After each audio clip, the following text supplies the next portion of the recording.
I'm going to say this first before we start, because you need to know you're not procrastinating because you're lazy. You're not procrastinating because you're broken. You're not procrastinating and you're not doomed to be one of quote unquote, those people that never follows through. Whatever you're dealing with your procrastination, I promise you, I have heard it many times over the last 2 decades of coaching people, of working with people.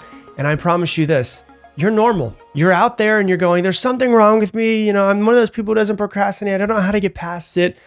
No, you've been beating yourself up over procrastinating, thinking that it might be just who you are and that there's no solution to this thing.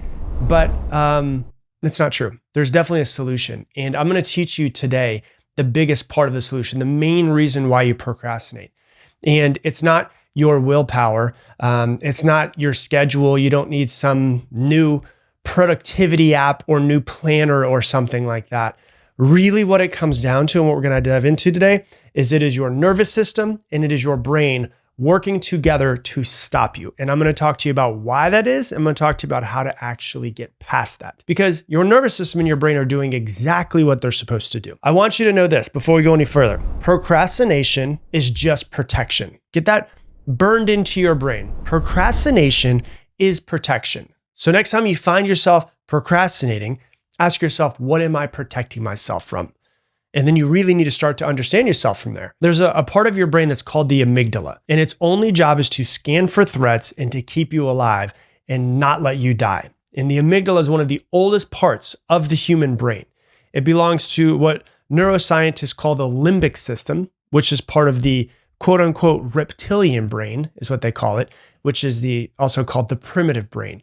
These are structures in the brain that developed hundreds of millions of years ago. Can you imagine what life was like for our ancestors hundreds of millions of years ago? That's when the amygdala popped up to try to help them stay alive. But we don't deal with the same crap that our ancestors did.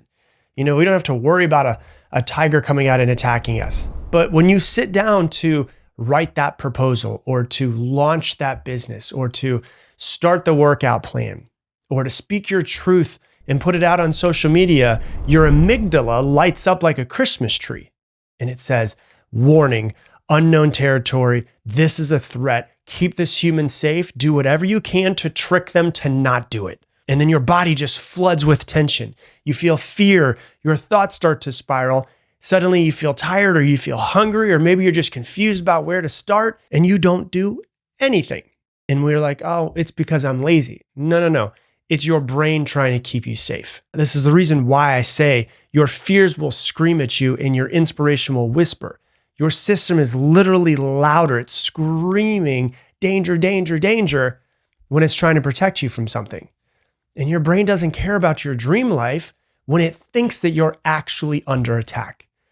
And so what is it that you're really avoiding then? Let's go deeper into it because there's some subconscious stuff that we need to pull out. You're not avoiding the task. You're not avoiding writing the book, sending the email, putting yourself on Instagram, starting the business. You're not avoiding that. You're avoiding the fear and the emotion that's underneath it. And we will be right back. Hey, if you've ever wanted to be coached personally by me, right now is your chance. I just opened the doors to Mindset 2.0, which is a 12-week system that's designed to help you finally break free from procrastination, to stop overthinking, stop holding yourself back so that you can create the life that you want. But the doors are going to close in just a few days, and the first few people who join are going to get a massive discount plus access to exclusive bonuses that I've never put out before. And so if you've been waiting for a sign, this is it. All you need to do is go to coachwithrob.com right now. Once again, coachwithrob.com, or you can click the link that's down in the description, and I'll see you on the inside. And now back to the show. Usually it's something like the fear of failure, the fear of judgment, the fear of not being good enough, the fear of being seen, the fear of success, because success means real change. And so what do? Your brain and body trick you to doing nothing.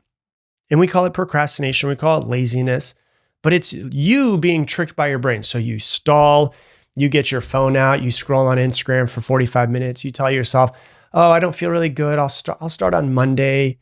You find something else to do that's important around the house, but really not as important. So you find something else to do versus doing the thing you actually need to do. It's not a laziness issue. It's not a time management issue. It's a nervous system regulation issue. You just haven't made the action feel safe yet. And until you do, your brain will continue to slam on the brakes. No, this is a threat. This is a threat. Don't do this. And you don't consciously notice it. You only consciously notice, oh, I'm scrolling on Instagram. But subconsciously, your brain, your subconscious, your nervous system, your body are like, do not let this human do this thing because there is a threat out there. And here's the truth. Like, I work with a lot of really, really high performers. I've worked with NFL athletes. I've worked with some super high-powered CEOs of multi-billion-dollar businesses. I work with them. I train them on their minds. And the thing I notice about high performers, and if you're a person who is a high performer or wants to be, is that we always want to learn the next thing. We always want to get the next thing into our brain and understand the next hack. But in this situation, you don't need it. You don't need to download the productivity app to stop you from procrastinating. You don't need more motivation. You need safety. Ooh, that's sexy, isn't it? No, of course not. It doesn't sound sexy. I know. But this is the real shift that you need to understand inside of your brain if you really want to change your life.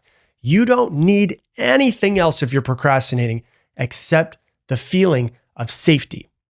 Because once your body believes and understands and knows it's safe to act, you stop waiting for permission. You stop overthinking. You start taking small steps in the right direction. And that's really what we're trying to do here. We're trying to make ourselves understand, oh, I'm actually safe to do this. And once our brain and body know that, there's no reason to stop you. And so let me give you actual step-by-step process that will make action feel safe for you. Okay.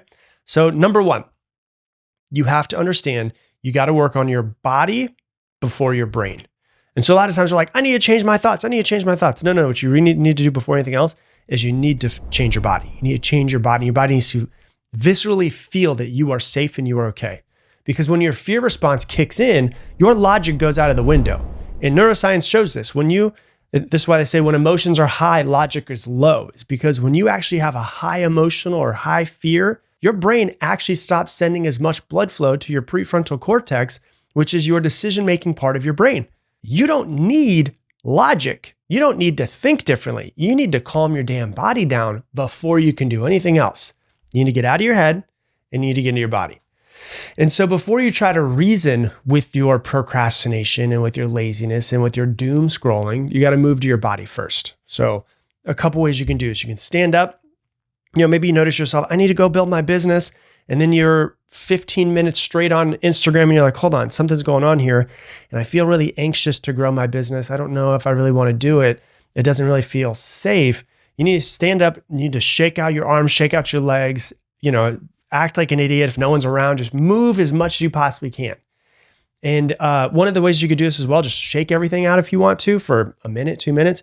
You can also do what's called tapping, where you can actually take your lightly hit yourself with your fist all over your body, every single muscle on your body.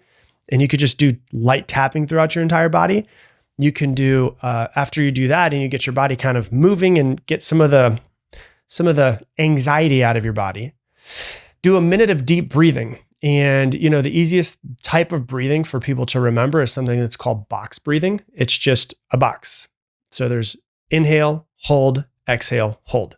It's like a box. There's 4 sides to it. So inhale for 4 seconds, hold for 4 seconds, exhale for 4 seconds, hold for 4 seconds, and then start back over again. And so you get your body, you do the shakes, you do the breathing for 2-3 minutes. You'll already notice like, oh man, I'm starting to feel a lot more calm.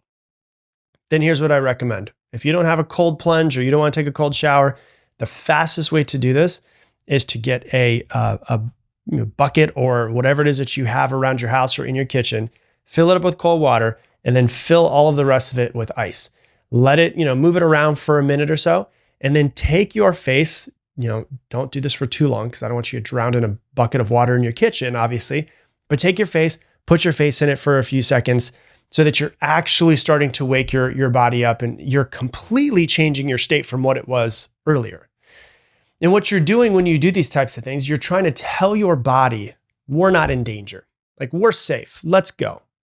And this is a really huge key because almost nobody does this. I don't know if I've ever heard anybody else teach this. This is just stuff that I've realized over almost 20 years of coaching people, is that it has nothing to do with the brain. It has everything to do with the conscious mind, I'll say. It has nothing to do with the conscious mind. It has everything to do with the subconscious mind and the way that it links up with your nervous system. But, almost nobody does this, but it's the fear in your body that's holding you back. And so we need to understand, we need your body, I guess you could say, to understand. You're safe. You're not going to die. Okay, so that's number one. Number two, tiny tasks. The next thing that we need to do is we need to show it more safety. So your body feels more safe. We need to show that it's safe. And so we need to take teeny tiny steps in the right direction to show that there's no danger, no matter how small it is. We need to figure out some sort of way to show that there's no danger. I don't want you to write the book. I want you to write a really bad first sentence. I don't want you to overhaul your entire life and your fitness program. Just drink a glass of water. Right? Like, I don't want you to do an entire workout. Like, I just want you to take the first step on a walk. Just put your shoes on to go for that walk. If your brain thinks the task is a mountain, you want to give it a pebble. And then your brain goes, oh, it's not that bad. The smaller the task, the easier that it is to prove to your brain that the action will not kill you. We're not trying to build Rome today. We're trying to lay one brick today. And so how can you make these mountains that we're making out in our head to seem like a pebble to our brain? So that's the second one. The third thing is, once you start to understand yourself a little bit more and do this, you want to actually name the fear, find the fear and disarm the story, because there's some sort of story that's happening in your unconscious mind. And I want you to understand yourself more. I don't want you to just listen to podcasts and read books. I want you to truly understand yourself more over the next couple of years. There is a subconscious story that's playing under all of this, and we need to find it, because this pattern will happen over and over and over again until we find it and change it. And so you need to ask yourself, what am I really afraid of? What am I afraid is going to happen if I do this?